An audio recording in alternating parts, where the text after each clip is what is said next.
Enjoying the show? You can help others find it and enjoy it too by giving us a 5-star rating or review. If you feel like reaching out to us with a question or comment, you can send us an email at mywifetherd@gmail.com. And don't forget to visit our website at mywifethedietitian.com, as well as our social media pages. We're on Facebook, Instagram, and YouTube. Enjoy the show.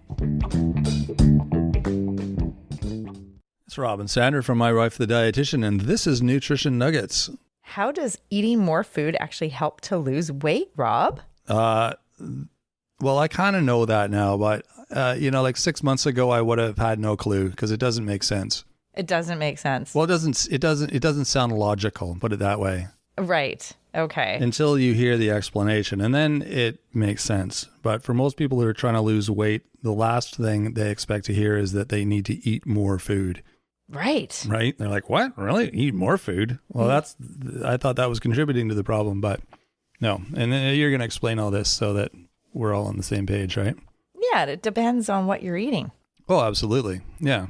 Right? So if you fill up to slim down, you're not filling up on donuts and pastries and that kind of thing. Yeah, we got to make that stipulation. You got to eat the right foods, more of the right foods. Well, you don't have to cut out entire food groups either. No, that's no bueno. No, exactly. So there's a good quote. We all know the frustrating feeling of being locked out of a car. Without the right key, we're stuck, unable to move forward. Similarly, a parking lot's worth of nutrition research these days shows we're trying to lose weight and feel our best without the necessary keys, essential micronutrients and fiber. And as a result, we just can't drop those stubborn pounds. Mm-hmm. So it's all about eating whole foods that look like they did in nature. Yep.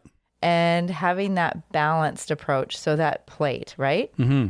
So half the plate, vegetables and fruits, and a quarter protein, a quarter starch. Yeah. And what happens is a lot of things happen. You have to chew. And that actually makes you slow down when you're chewing, and you have to take your time when you're eating. Mm-hmm. So you're chewing that food to break it down so that, remember when we talked to Elizabeth Quinn recently about bone health, and she was talking about how our digestion, our GI tract is actually outside of our body. Yeah, it's like a tube that runs through our body. So it's like a tunnel, right? And the food has to leave the tunnel in order to get into your body. It was a really neat way analogy. Of explaining it. Yeah. I like that. It made a lot of sense. Yeah. So just because we eat something doesn't mean we're getting the nutrition from it. So when we're chewing it, it helps. Like when you slow down and you're mindful and you chew well, then like masticate it, then you're going to actually break it down, and then the enzymes do their work, and we actually have good digestion, and then we get the energy from the food and the micronutrients. And yeah, your body absorbs it all the way it's designed to do. Yeah, and with those vegetables and fruits, those whole foods, they have lower calorie density. So they have the plant structure that you're breaking down with your teeth and you're, chewing through them. Mm-hmm. They have more fiber, and the fiber slows the digestion to help you feel full longer. Right. They have the nutrition. So you're getting those, the vitamins and the minerals like the magnesium. Remember we're talking about how magnesium is one of those minerals that is widespread in the food from Mother Earth? Yeah. Like it's in vegetables, fruits, nuts, seeds, whole grains, meats, fish. But a lot of the food that we eat is processed and packaged. And once they process food, the magnesium gets stripped out. So we're not getting as much magnesium. And when we're eating a lot of these fast foods, ultra-processed foods, convenience foods, they can be like empty calories. Mm-hmm. So they're foods that aren't giving us a ton of nutrition. And if they don't have the fiber, it's not filling us up. Right. So if you think of like eating a donut or a Danish, it's got a high glycemic index. We eat it. our blood sugar spikes. We're not getting any protein from that. We're not getting any fiber. And it's a lot of empty calories. Yeah, so true. That all affects how you feel and how your body runs. And, we are what we eat. Totally. Yeah. That's not just like a bumper sticker slogan. It's actual truth to that saying. Yeah. Yeah. So when we don't get enough nutrients, our body sends signals to the brain to eat. And so then we might go and crave foods that aren't as nutritious, and we end up eating more of that. And then it's a vicious cycle. Yeah, exactly. And also, as we know, we've done episodes on sleep and different problems that people have as they age, and women dealing with hormone changes like through perimenopause and menopause. So there might be brain fog and lack of sleep. And then also, as we talked to Elizabeth Quinn about bone mass, so you're thinking of like if you're someone who isn't getting a good sleep, and then you're feeling low and tired during the day, brain fog, you might grab, those sweet foods that help with feeling alert, keep you awake, but they're not giving your body the right fuel. Right. And so it's kind of a vicious cycle that way too. So there's those different menopause symptoms, because I do a lot of groups about this, can be intensified by low nutrients.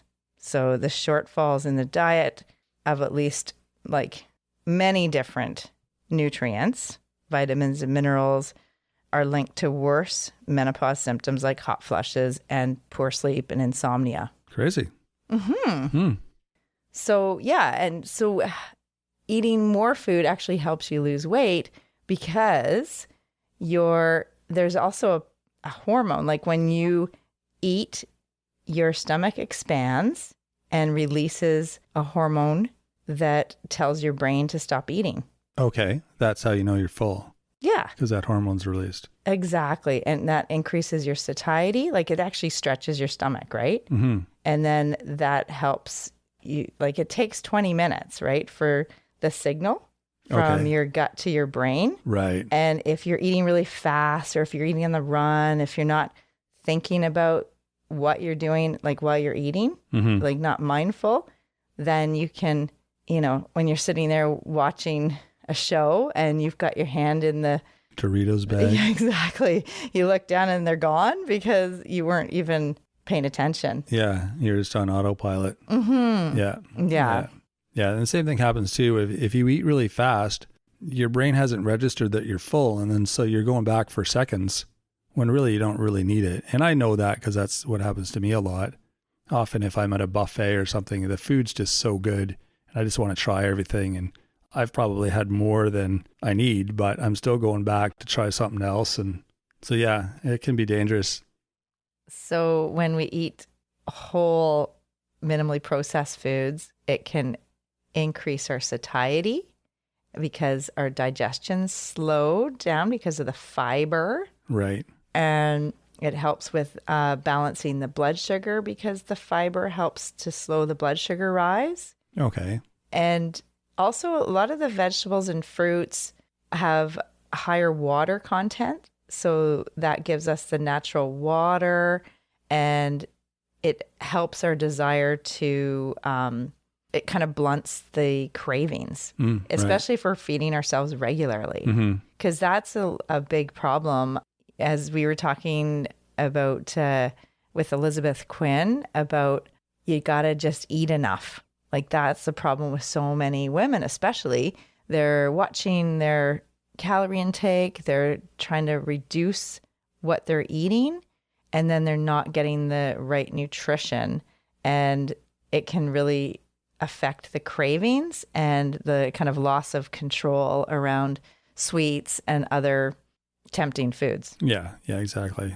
So like, here's an example in terms of a not so great choice compared to a better choice. Okay. Like bagel, a white bagel. I'm not saying that right. Bagel. A white bagel with cream cheese. Right. So it's low in fiber, Because it's white. high in calories. Yeah. Because like cream cheese is like an added fat. There's hardly any protein in it. Yeah. Compared to oatmeal with nuts and seeds and berries. Okay. So that's higher in fiber. It's got way more diversity of plant foods. It's got a little bit of protein. It's got healthy fats. Yeah. It's got more vitamins and minerals, antioxidants. It's more nutrient dense, but less calorie density. Right. And you're looking at those as two sort of typical breakfast options, I think, right? Yeah, just for an example, Yeah, as for like sure. how does eating more food actually help you lose weight? Yeah. Yeah. And doesn't it affect your metabolism too? Yeah. Yeah. Were you just about to mention that? Well, it's like the lock and the key, and we need all the micronutrients, the microminerals, the macronutrients to actually help our body run and operate efficiently. That affects our metabolism. But doesn't maybe it's the other way around? If you don't eat enough, your metabolism slows down or something like that. I remember you explaining to me something about the metabolism, and then your body gets used to that, and then when you eat a regular amount of food, your body's not used to it, so you gain weight or something. Oh like yeah, that. that's the yo-yo dieting. Oh, okay. Yeah, Is that what I'm because thinking of? well, typically when you're on a restrictive eating plan, like a calorie restriction, a diet. So most diets end up, you lose weight because it's restriction of calories. Right. But then our body gets really efficient at like conserving energy, because prehistoric times, it was famine, right? Mm-hmm. It was feast or famine, but mostly famine. So our body had to get really good at storing fat because we might not have another meal for a long time. Now we're in a situation, an environment where there's food abundantly around us all the time. That we have access to lots of food. And so it's the opposite. So what happens is when you're restricting calories, you're on a diet, you might lose weight, but sometimes, a lot of times, that's not just fat you're losing, that's lean muscle. Right. Exactly. So when you're losing lean muscle, you're increasing your body fat percentage, because when you get off the diet, you will probably start eating normally again. You'll gain that weight back plus extra. So then you're actually increasing your body fat over time and losing muscle and making yourself weaker. Yeah. And it's not a good way to live, especially as you're advancing. Everybody's getting older, and over time, you're getting weaker and frailer. And when you're over 50 or 60, that's when problems can happen with your health and your bone mass, your skeleton, your, remember osteosarcopenia is the term that you're losing muscle and bone. Right. Yeah. Right. Yeah. And that's what happens if you've been a chronic dieter for a lot of your adult life. Yeah. Crazy Women stuff. out there, Yeah. mostly, but I mean, men do it too, but it's more, we see the effects, I think, in women more because of the way their body works and their metabolism, and they don't have the same amount of testosterone as men. So that all affects muscle too. Wow. Crazy. Well, thanks for sharing that. That's really awesome information. If you like more great tips like that, check out our website. There's great blog articles on there, all sorts of different things from all sorts of different authors. We often get our guests to write us articles for the blog, so they've contributed to there. So there's a plethora of good information on the website. It's mywifethedietitian.com.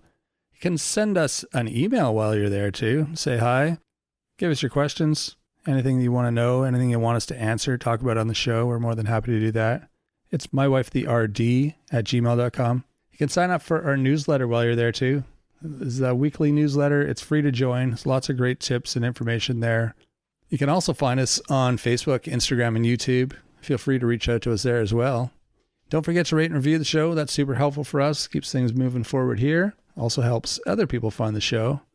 And you can also share it with friends. That's another way to help people find the show. Share with your friends, family, strangers, anybody you see walking down the street that looks like they'd like to listen to a nutrition podcast. Those people would love to hear from My Wife the Dietitian, I'm sure, right? Who doesn't?